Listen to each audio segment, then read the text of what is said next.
औज़ुबिल्लाहिमिनश्शैतानिर्रजीम बिस्मिल्लाहिर्रहमानिर्रहीम। अस्सलाम वालेकुम नाज़रीन इकराम, अशरफ आसमी एडवोकेट आपकी खिदमत में हाज़िर। नाज़रीन इकराम, अल्लाह पाक से दुआ है कि अल्लाह पाक हमें हक सच का साथ देने वाला बनाए। नाज़रीन, लाहौर हाई कोर्ट की जजमेंट है।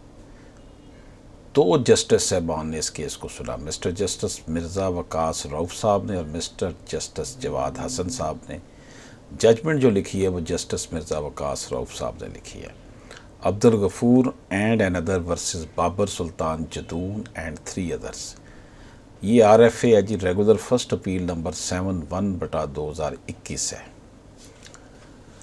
नाज़रीन कराम, इसमें फैक्ट्स कुछ इस तरह कि the appellant and his co owner respondent with regard to their jointly owned commercial plot executed general attorney in favor of one of other respondent with an event dated agreement to sell। ये जो appellant है और एक respondent जो है जो कि को ऑनर थे कमर्शियल प्लॉट के, उन्होंने एक और रिस्पोंडेंट जो है उसके नाम एक अटॉर्नी बनाया, जनरल पावर ऑफ अटॉर्नी बनाया with an event dated agreement to sale. Agreement to sale किया उन्होंने। In support of this the attorney completed registered sale deeds on behalf of other. जो जिसके पास पावर ऑफ अटॉर्नी था उसने registered sale deed तैयार की दूसरे रिस्पोंडेंट्स के बिहाफ पर, who happen to his biological brothers.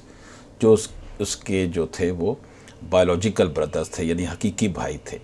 Being offended with the execution of sale deeds, the appellant instituted a suit seeking cancellation of the sale deed and revocation of general power of attorney along with recovery of an amount coupled with damages and possession of suit plot।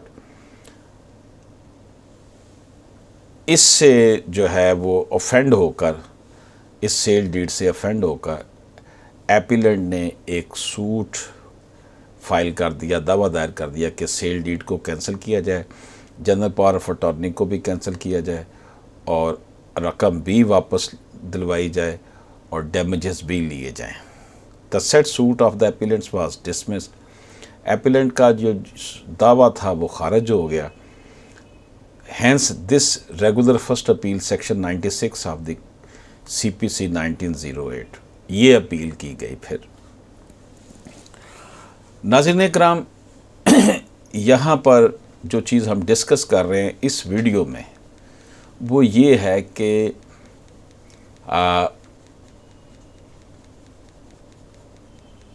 what is distinction between a suit under section 39 of the Specific Relief Act 1877 for cancellation of document and suit under section 42 of Act seeking declaration। जो हम issue इस video में discuss कर रहे हैं वो ये है कि स्पेसिफिक रिलीफ एक्ट के सेक्शन 39 के तहत डॉक्यूमेंट्स को कैंसिल करवाना और इसी स्पेसिफिक रिलीफ एक्ट 1877 के सेक्शन 42 के तहत डिक्लेरेशन लेना, इन दोनों के दरमियान फ़र्क क्या है। तो नाज़रीन इकराम, the distinction between a suit under section 39 of the act seeking cancellation of a document and a suit under section 42 seeking declaration is quite obvious.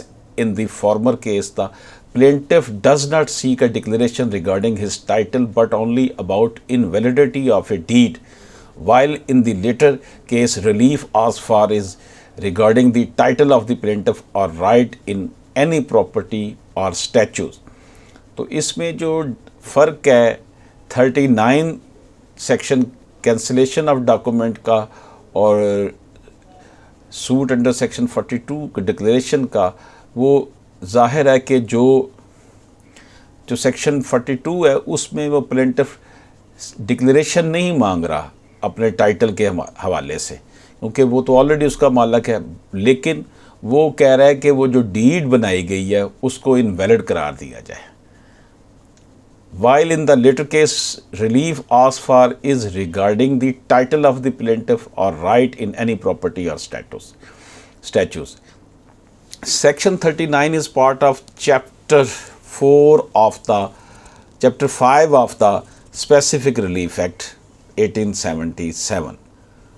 जो सेक्शन 39 है ये चैप्टर 5 जो है स्पेसिफिक रिलीफ एक्ट 1877 का उसका ये हिस्सा है, which deals with the cancellation of instruments. जो सेक्शन 39 है ना, ये कैंसिलेशन ऑफ इंस्ट्रूमेंट्स को डील करता है। स्पेसिफिक रिलीफ एक्ट 1877 का जो सेक्शन 39 है, जबकि सेक्शन 42 जो है ना, ये क्या है जी, whereas chapter 6 of the act relates to declaratory decree and section 42 forms part of the same. जबकि जो अगला इसका चैप्टर है 6 जिसमें सेक्शन 42 है वो डिक्लेरेटरी डिग्री के मुतल्लक है। यानी 39 सेक्शन जो है वो कैंसिलेशन के मुतल्लक है इंस्ट्रूमेंट्स को, और जो 42 है वो डिक्लेरेशन के मुतल्लक है, किसी को डिक्लेयर करवाना हो।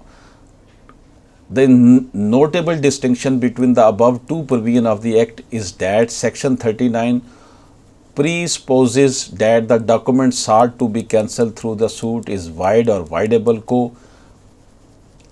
the plaintiff, whereas in terms of section 42 a person entitled to any character or to any right to any property being offended from the denial of such character or right or title from any other person seek a declaration of his status or right without asking for cancellation in furtherance of such declaration।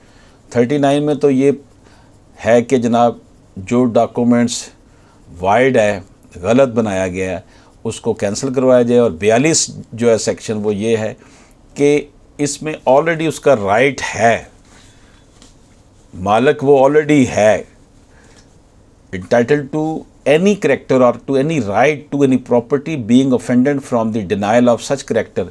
लेकिन कोई इसको मानने से इनकारी अगर हो जाए तो ये उसके लिए फिर इस्तक़रार हक़ वाला दावे की बात की जाती है। तो ये डिस्टिंक्शन बताई गई। Section 39 of the act does not contain provision similar to the provision to section 42 of the act which bars the court from granting a declaration if the plaintiff being entitled to further relief omits to do so. तो जो section 39 है act का, उसके अंदर does not contain provision similar to the provision to section 42 of the act which bars the court from granting a declaration। Section 39 में आपने सिर्फ documents cancel करने हैं, उसके डिक्लेयर नहीं करना, और सेक्शन 42 में आप डिक्लेयर कर सकते हैं। तो ये इसमें हमने डिस्कस किया, इसमें कि डिस्टिंक्शन क्या है बिटवीन सेक्शन 39 एंड 42। इजाज़त दीजिए, अल्लाह हाफिज़।